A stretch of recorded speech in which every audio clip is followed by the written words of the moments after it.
Makanya ketika saya baca Bismika Rabbi wada'tu jambi wa bika arfa'hu fa in amsakta nafsi. Ya Allah, kalau memang nyawaku malam ini dipertahankan, rahmatilah ya Allah, karena prosesnya panjang. Ketika Uthman bin Affan disebutkan surga dan neraka, tidak pernah nangis. Tapi ketika dibahas kuburan, 3 malam tidak bisa. Baca salah satu doa. Mungkin Bapak Ibu jamaah sekalian pasti hafal. Doa tidur. Dan doa bangun tidur. Doa tidur, Bismikallahumma amutu wa ahya. Ada banyak berbagai macam riwayat, tapi singkatannya Bismikallahumma amutu wa ahya. Kemudian doa bangun tidur, Alhamdulillah alladhi ahyana ba'da ma amatana wa ilaihin nusyur. Yang membuat saya penasaran, kenapa di judul doa namanya doa bangun tidur, doa tidur, tapi di dalam doa tidak ada istilah bangun tidur. Justru yang ada hidup dan mati. Membuat saya berfikir, apa maksudnya Bismikallahumma? Seharusnya Bismikallahumma tidur dan bangun. Alhamdulillah yang telah membangunkan sesudah tidur. Kenapa ada hidup dan mati? Ingin saya mencari tahu, sambil saya menemukan sebuah hadis yang sahih. Alhamdulillahilladzi radda ilayya ruhi wa afani fi jasadi wa adhina li bi dhikri. Ini menjadi doa yang kedua, doa bangun tidur. Ketika saya baca, Alhamdulillah yang telah kembalikan ruhku, berarti ruh kita di mana saat tidur? Wa afiat di jasadku, dan diizinkan untuk bisa mengingat Allah Subhanahu wa taala. Membuat saya tambah penasaran, kenapa di saat tidur Allah sebutkan kata hidup dan mati, bukan kata bangun dan tidur. Membuat saya jari dan gali tahu, mencari tahu, tidak menemukan hadis-hadis yang bisa menjawab penasaran saya. Subhanallah, ketika saya membaca Al-Quran, seperti biasa baca. Setiap hari baca, meniatkan waktu, kadang 1 juz, kadang 2 juz. Pas sampai saya di surah Az-Zumar. Surah 39 ayat 42. Allahu yatawaffal anfusa hina mautiha, wallati lam tamut fi manamiha. Fayumsiku allati qada alaiha al-maut. ويرسل الأخرى إلى أجل مسمى إن في ذلك لآيات لقوم يتفكرون. Saya langsung sujud syukur. Saya berkata, itulah jawabannya. Allahu yatawaffal anfusa. 2 kali Allah memegang nyawa kita.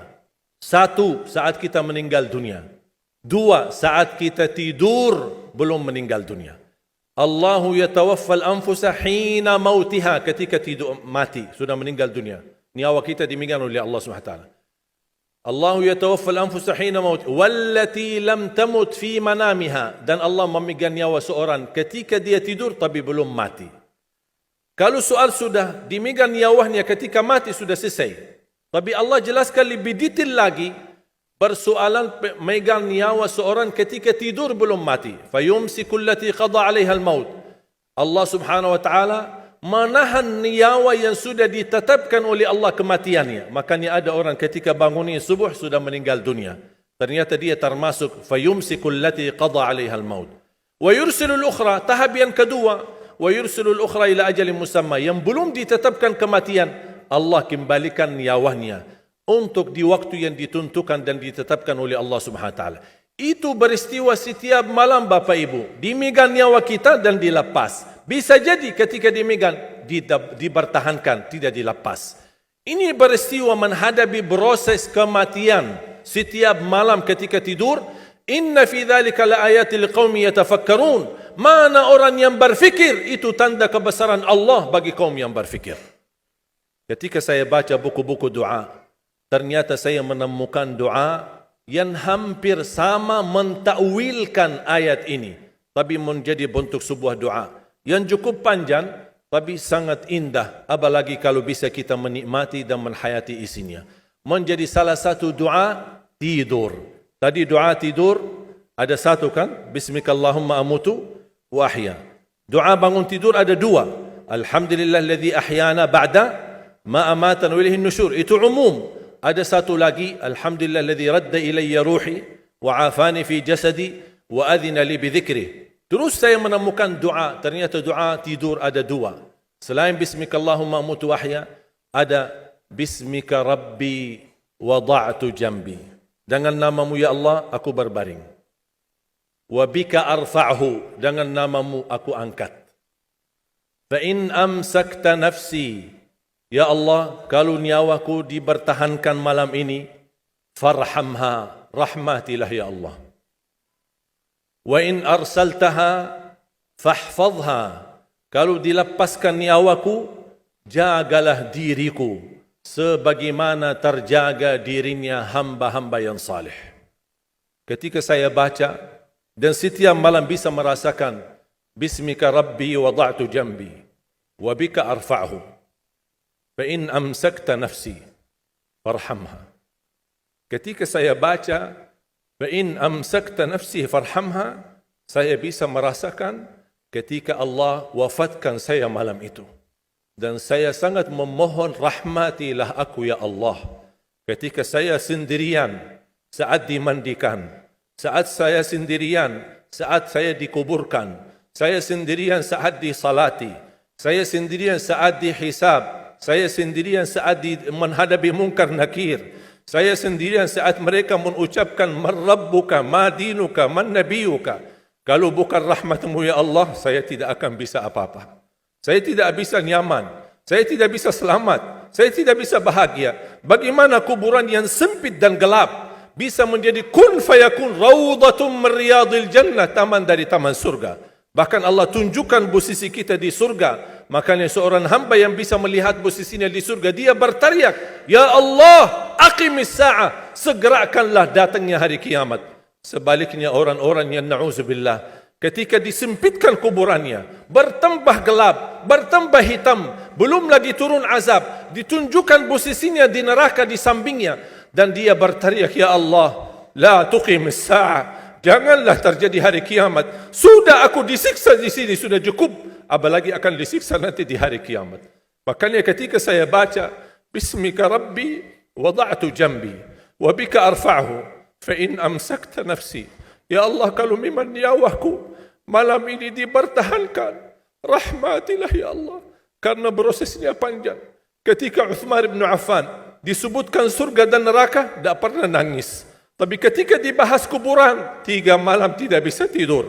Kata beliau, al-qabru awwalu manazilil akhirah. Kuburan itu langkah awal ke akhirat.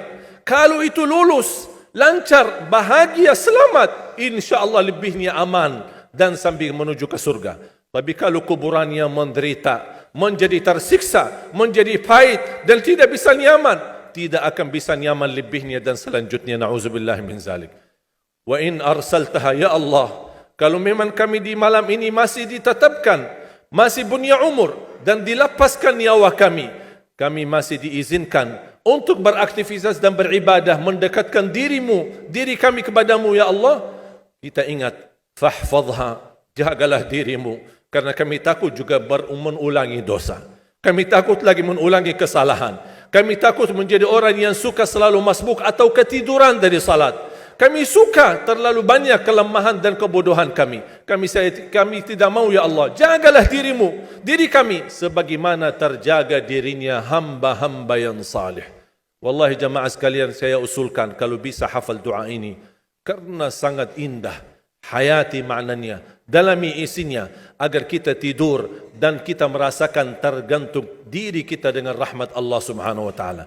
Kalau memang mati malam itu, kita insya-Allah dirahmati Allah. Kalau kita masih punya umur, mudah-mudahan kita terjaga untuk bisa menjadi sebagaimana hamba-hamba yang saleh. Jamaah sekalian, kematian itu jauh lebih dekat daripada titik nafas kita setiap hari. Bahagialah seorang yang bisa sisahkan amalannya, yang bisa membuka buku amalannya walaupun dia mati, tapi terus disalurkan pahala, sedekah jariahnya tidak terputus. Sepengalaman saya, dan saya belajar, tidak pernah saya menemukan amalan sehebat untuk mendukung dan mewakaf Al-Quran.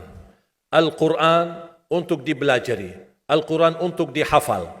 Saya memiliki harapan yang sangat tinggi. InsyaAllah Indonesia, sepanjang apapun kegelapan, sepanjang apapun kegelapan kezaliman, sepanjang apapun kehilangan keadilan, insya Allah akan datang satu saat terbitnya matahari adil. Dan insya Allah Indonesia akan menjadi negara Al-Quran. Saya bisa meyakinkan gitu karena saya telah merasakan bagaimana di Turki. Turki negara sekuler yang ratusan tahun serangi Islam, ratusan tahun menabaikan Islam. Tidak boleh kumandangkan azan dalam bahasa Arab, tidak boleh ada rumah tahfiz, tidak boleh ada pesantren, tidak boleh belajar agama, tidak diberikan anak-anak kita bisa belajar dengan sendirinya Al-Quran. Semuanya dilarang dengan keras. Bahkan terancam orang-orang yang melanggar aturan itu. Allah Subhanahu wa taala melahirkan seorang presiden yang bisa membaca Al-Quran. Coba buka di YouTube bacaan Erdogan bagaimana. Itu dilahirkan dari negara sekuler. Saya bisa meyakinkan insya-Allah 1 juta menghafal Al-Quran. Dan bapa ibu mudah-mudahan masih punya umur akan mendengar pengumuman besar. Imam besar salat Idul Fitri dan Idul Adha sekaligus khatib adalah Presiden Republik Indonesia menghafal Al-Quran. Itu yang saya yakini. Dan saya tidak pernah merasa lelah. Dan saya selalu berkata sama istri, kalau saya mati itu pun karena saya bersama Al-Quran. Wallahi jamaah sekalian, yang bersama Al-Quran tidak akan merugi. Berkah rizkinya, berkah umurnya, terjamin kebahagiaan. Allah Subhanahu wa taala hanya minta satu, berkenan bersama Al-Quran di dunia. Apa yang kita dapat? Apa yang akan dibalas? Akan Al-Quran temani kita di dunia, akan temani kita saat sakratul maut, akan temani kita di kuburan membela kita, akan menemani kita saat kita dibangkit oleh Allah, akan menemani kita saat hisab, akan menemani kita saat berjalan di atas sirat yang sangat tipis dan panjang, bahkan tajam jalanannya. Begitu sampai ke surga, apakah Al-Quran melepas? Tidak akan melepas. Al-Quran masih berkenan, padahal kita hanya cuma sekali berteman sama Al-Quran di dunia. Dia begitu luar biasa panjangnya bertemanan sama kita sampai ke surga. Bahkan akan temani kita masuk surga. Sebagaimana bersabda Rasulullah SAW, yuqalu liqari'il Quran, ahlul Quran di dunia yang kesibukannya baca, kesibukannya hafal, tidak membuangkan waktu sia-sia, selalu bersama Al-Quran. Allah suruh dia, bacalah dalam surgamu, naik derajatmu. Baca, naik lagi. Tambah lagi baca, naik lagi. Sampai di posisi mana pun anda berhenti baca, disitulah posisimu di dalam surga. Bagaimana kata Siti Aisyah di riwayat Imam Muslim, jumlah tingkatan-tingkatan dalam surga Allah sesuai jumlah ayat Al-Quran. Oleh karena itu tidak ada yang lebih tinggi di dalam surga Allah daripada Ahlul Quran. Cukuplah bahagia Ahlul Quran ketika di hari kiamat dipanggil. Semua manusia dibangkitkan oleh Allah. Malaikat memberikan pengumuman, mana Ahlul Quran? Berdiri, rapat, berdekatan. Mereka maju. Mau bawa kami ke mana? Kalian terpilih menjadi orang yang terdekat sama Allah. Karena Ahlul Quran adalah keluarga Allah Subhanahu wa ta'ala.